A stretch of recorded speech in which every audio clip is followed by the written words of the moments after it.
साथियों, अगर आपकी थ्रेशर मशीन भी भूसे में अनाज के दाने उड़ा रही है और आप लोग हो चुके हो परेशान सेटिंग कर करके, लेकिन फिर भी सेटिंग नहीं बन रही है, तो अब घबराने की आपको आवश्यकता नहीं है, क्योंकि आपका दोस्त पीआर मीना आप लोगों के लिए लेकर आ चुका है फिर से एक और सेटिंग के ऊपर वीडियो, और बहुत ही बेहतरीन और जबरदस्त वीडियो आज का ही आप लोगों के लिए रहने वाला है। साथियों आज की वीडियो में आप लोगों को डिटेल में सारी जानकारी बताने वाला हूँ कि अगर आपकी थ्रेशर मशीन भूसे में अनाज के दाने उड़ा रही है, फिर और आप सेटिंग करके थक चुके हो, मिस्त्रियों के पास जा जाके थक चुके हो, कंपनी वालों के पास कॉल कर करके थक चुके हो, तो फिर घबराओ मत अब, क्योंकि इस वीडियो को आप पूरा देखो। पूरा वीडियो जब आप देख लोगे तो आपको सारी जानकारी समझ में आ जाएगी। और मान लीजिए आपको फिर भी कोई दिक्कत रहे समझ में, फिर भी कोई जानकारी ना आए, तो स्क्रीन पे जो नंबर दिए गए हैं इन नंबरों पे आप कॉल कर लेना। आपकी थ्रेशर मशीन की सेटिंग आपके सीधे खेत में करवा दी जाएगी। साथियों आगे चलें उससे पहले वीडियो को लाइक करना ना भूलें, चैनल को सब्सक्राइब भी करें, बेल आइकन को भी। साथियों अगर आपकी थ्रेशर मशीन भूसे में अनाज के दाने उड़ाते हुए नहीं रुक रही है, तो सबसे पहले आपको अपने जाल को चेक करना चाहिए। और जाल को चेक किस तरीके से करना चाहिए कि आपको इस तरीके से, आप गेहूं जब निकाल रहे हो तो सबसे पहले गेहूं के जाल के बारे में आपको मालूम होना चाहिए। जैसे ऐसे तो मैं हर वीडियो में आप लोगों को बताता रहता हूं, लेकिन फिर से बता देता हूं कि 3.5 से लेकर 3 सूत का जाल आपको इसमें चाहिए।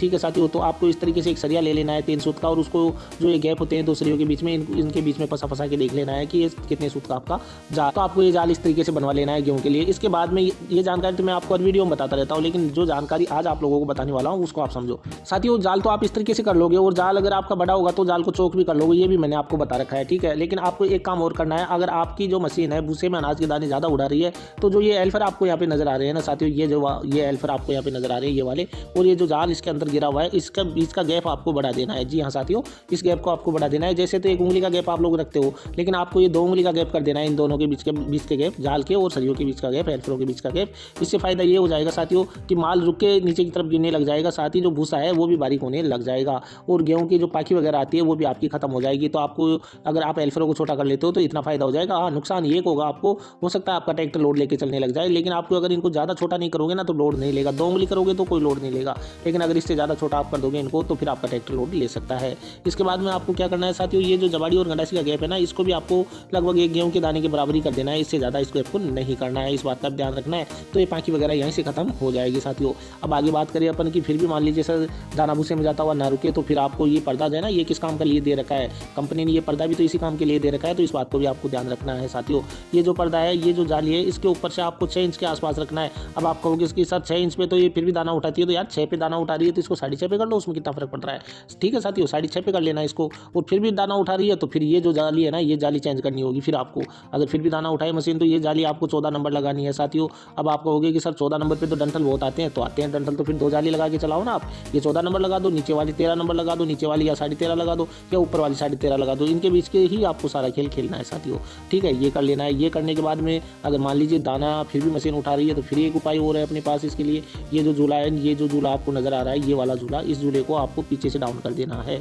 हाँ जी हाँ साथियों, 4 बोल्ट होते हैं झूले के, 2 आगे की तरफ होते हैं, यहाँ बाहर की तरफ, और मैं तो अंदर से दिखा रहा हूँ आपको, लेकिन वो 2 बोल्ट बाहर की तरफ होते हैं, 2 पीछे की तरफ, और इस झूले को आपको पीछे से डाउन कर देना है इस तरीके से। ठीक है, कितना डाउन करना है, आगे और पीछे 1 इंच का गैप कर देना है। जाली को जो मैंने बताया ऐसे लगा लेना, पर्दे को इस तरीके से सेट कर लेना, जाल को इस तरीके से सेट कर लेना, जैसे मैंने आपको सारी जानकारी बता रखी है। ऐसे तो हर वीडियो में बता रखी है, फिर भी अगर समझ में ना आ रही हो तो फिर स्क्रीन पे जो नंबर दिए गए हैं इन पे कॉल कर लेना, और इन पे कॉल करके आप लोग हमसे बातचीत कर सकते हैं और अधिक जानकारी भी प्राप्त कर सकते हैं। हमारी जो फीस है वो लगेगी। अब हमारे एक किसान भाई ने हमारे पास कमेंट किया था कि सर आप फीस के बारे में बहुत ज़्यादा बात करते हो। तो देखो किसान भाई, सारा खेल ही पैसे का है, आप सब लोग जानते हो, पैसा नहीं तो कुछ नहीं है। इसलिए मैं फीस के बारे में आप लोगों को बताता रहता हूँ, क्योंकि हमारे पास बहुत से कॉल आते हैं, और वो बहुत से कॉल आते हैं ना, वो ज़्यादातर हमें परेशान करने के लिए आते हैं ज़्यादातर। वो तो उन लोगों के लिए मैं ये बात बार बार बोलता हूँ, क्योंकि कॉल ना करे, कॉल करे तो उनको मालूम होना चाहिए कि भाई फीस देनी पड़ेगी। साथियों अगर आपकी मशीन ज़्यादा पाखी दे रही है, जो गेहूँ छिलके सहित बाहर आ रहा है, तो आपको क्या करना है, ये जो कंघी लगी हुई है ना यहाँ पे, इस तरीके से आपको अपनी मशीन के अंदर कंघी लगवा लेनी है। अब आप कहोगे कि सर हमारे तो यहाँ पे पत्ती की लगाई नहीं रखी है इस तरीके से, तो कोई बात नहीं, पत्ती नहीं लगा रखी है तो एल्फरों के बीच में यहाँ पे एल्फरों की इसकी बेल्डिंग करवा लो आप। ठीक है, ज़्यादा नहीं करवानी है, एक के अंदर आपको लगभग 8 से 10 के बीच की कंघी लगवा लेनी है, इससे ज़्यादा कंघी आपको नहीं लगवानी है। ये कंघी लगवा लेना तो आपकी जो पाखी की समस्या है वो भी खत्म हो जाएगी साथियों। वीडियो को लाइक नहीं किया है तो लाइक जरूर करें, चैनल को सब्सक्राइब भी करें, बेल आइकन को भी दबाएं, और वीडियो को थोड़ा शेयर भी करें। अगर वीडियो आपको अच्छा लग रहा हो साथियों तो वीडियो को अन्य किसान भाइयों तक जरूर शेयर करें। साथियों हमारे पास एक कमेंट और आया था, कमेंट तो बहुत आते हैं लेकिन ये समस्या ज़्यादातर बनी हुई थी, वो उसके बारे में भी मैं आप लोगों को थोड़ा बता देता हूँ, क्योंकि ये जानकारी होना भी आप लोगों को ज़रूरी है। 1 मिनट आप जब तक वीडियो को लाइक करो, जब तक मैं देखता हूँ स्लाइड कहाँ पे मेरे को मिलेगी।